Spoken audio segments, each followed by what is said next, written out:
किसी ने बहुत खूब कहा है, जो झुक जाए उसे इंसान कहते हैं, अकड़े रहना तो मुर्दे की पहचान होती है। दोस्तों, ओम शांति, नमस्कार। दोस्तों, कभी कभी जीवन में ऐसी परिस्थितियां आती हैं जब हालात बदलते रहते हैं, लेकिन बुद्धिमान व्यक्ति उसी को कहा जाता है जो स्वयं को हालात के साथ बदलता चला जाए। एक बहुत सुंदर कहानी मेरी स्मृति में है।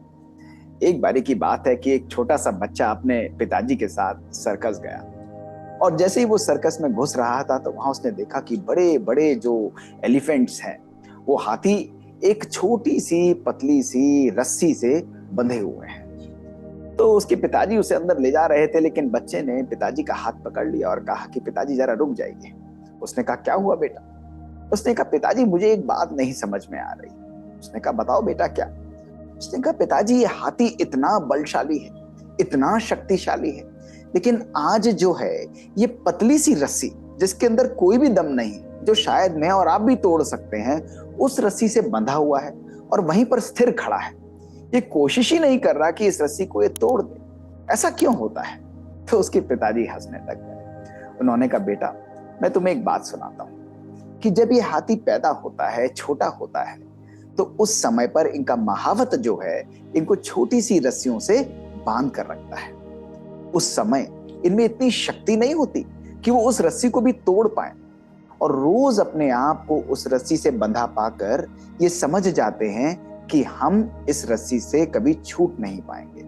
इसलिए उनके मन की प्रोग्रामिंग हो जाती है कि जब भी हम इस रस्सी से बंधे हुए हैं, इसका मतलब हम आजाद नहीं हो सकते, हमें यहीं पर ही खड़े रहना है, और वो अपना कोशिश करना ही छोड़ देते हैं। तो बच्चे ने कहा, तो पिताजी इसका क्या अर्थ हुआ?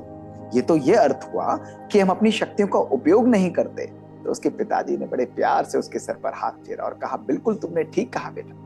ये प्रोग्रामिंग हमारे मन को बांध देती है, हमारी असीम शक्तियों को सीमित कर देती है। इसी कारण इतना बलशाली, और इनफैक्ट देखा जाए तो सबसे ज्यादा शक्तिशाली होने के बावजूद भी ये हाथी उस बंधन को तोड़ नहीं पाते, क्योंकि ये समझ लेते हैं कि इस रस्सी से जब हम बंधे हैं, हम कभी आजाद नहीं हो पाएंगे। तो उसके पिताजी ने कहा कि बेटा, इसी प्रकार कभी कभी हम भी अपने जीवन में अपनी कुछ मान्यताओं से, कुछ ऐसी ही कमजोर रस्सियों से अपने मन को बांध लेते हैं। मैं तुम्हें आज एक बात बताता हूं बेटा, कि तुम्हारे मन में कुछ भी प्राप्त करने की, कुछ भी अचीव करने की असीमित शक्ति है, अद्भुत शक्ति है। तुम असंभव को भी संभव कर सकते हो, लेकिन उस असंभव को संभव करने के लिए तुम्हें अपनी मान्यताएं, तुम्हें अपना बिलीफ सिस्टम, उसको बहुत शक्तिशाली बनाना पड़ेगा। तुम्हें उसको रोज परिवर्तित करना पड़ेगा परिस्थितियों को देखते हुए। अगर ऐसा हम नहीं करते तो सफलता को अक्सर हम अपने से दूर भागता हुआ देखते हैं।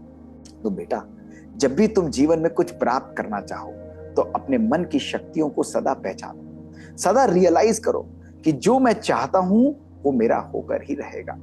अगर अद्भुत शक्तियों को मैं सकारात्मक रूप से, पॉजिटिव रूप से कार्य में लगाता हूं, तो मैं अपने मन की शक्तियों के द्वारा, बुद्धि के निर्णय के द्वारा असंभव को भी संभव कर सकता हूं। बेटा, कभी भी अपनी जिंदगी में फेलियर से, छोटी छोटी परेशानियों से, परिस्थितियों से परेशान नहीं होना। अगर कोई तुम्हें ये बोलता है कि तुम ये नहीं कर सकते, तो ये उसकी सोच है, लेकिन तुम्हारी सोच सदा यही रहनी चाहिए कि मेरा मन अद्भुत और शक्तिशाली है। जो विचार मैं अपने मन में लाता हूं, वो विचार मुझे अपने जीवन में कुछ भी प्राप्त करने की शक्ति दे सकते हैं, प्रदान कर सकते हैं। तो दोस्तों, आज जरा हम भी अपने मन की छोटी छोटी रस्सियों को चेक करें। कभी कभी ये कहना कि मैं नहीं कर पाऊंगा, मुझसे ये नहीं होगा, ये मेरे बस की बात नहीं है, दोस्तों ऐसा नहीं होता है। ये तो हमारी बैठी हुई मान्यता है, जिसके द्वारा हम सोच लेते हैं कि शायद मैं इसको प्राप्त नहीं कर सकता। लेकिन आप अपने मन की शक्तियों को पहचानेंगे, अपनी आत्मा को शक्तिशाली बनाएंगे, योग की प्रयोग के द्वारा, मेडिटेशन के उपयोग के द्वारा जब मन और बुद्धि के संकल्पों को समन्वयता में लाएंगे, शक्तिशाली और पावरफुल बनाएंगे दोस्तों, तो असंभव कार्य भी आपके सामने संभव होकर आ जाएगा। इतनी शक्तिशाली हम हैं। तो आज से चलिए इन छोटी छोटी रस्सियों को देखते हैं, इनको काटते हैं, इनको दूर भगा देते हैं और एक आजाद जिंदगी का अनुभव करते हैं। अपनी जिंदगी में जो भी पाना चाहते हैं उसको हम अचीव करते हैं। ओम शांति। एक महात्मा बहुत सुंदर मेडिटेशन कराता था, लेकिन उसकी एक अजीब आदत थी। वो एक शीशा अपने साथ रखता था और उस शीशे को 2 बारी देखता रहता था। तो एक दिन कुछ लोगों ने हिम्मत जुटाई और महात्मा जी के पास पहुंच गए।